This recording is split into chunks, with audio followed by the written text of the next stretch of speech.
or acid reflux. And if your child has it, it can lead to sleepless nights for both you and your baby. Now some North Texans have improved on a design to help babies rest, and a local hospital says it's working.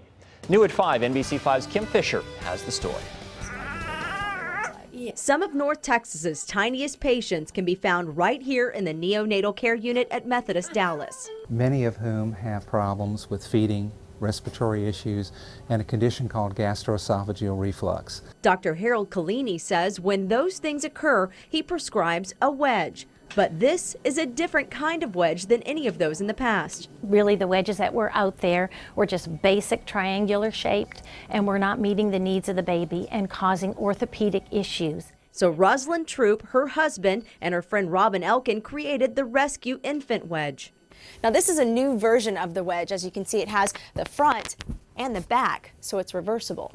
Nurse Corey Lynn Marley explains how it works. This side that has the nice little cleft up here and then has the 30-degree angle is designed for the infant to be placed on their tummy position. This blue cradle also keeps the baby from sliding down. This side is designed for the baby to be positioned on their backs, and it's built with a nest in it, so that the baby feels nice and secure. And both sides help the child's posture, unlike old wedges. Marley says she's seen it make a difference in the lives of these tiny patients. And Troop says that's the whole idea. And if babies can go home early, sleep, be happy, parents are sleeping, everybody's happy. And so that's our goal. In Dallas, Kim Fisher, NBC5.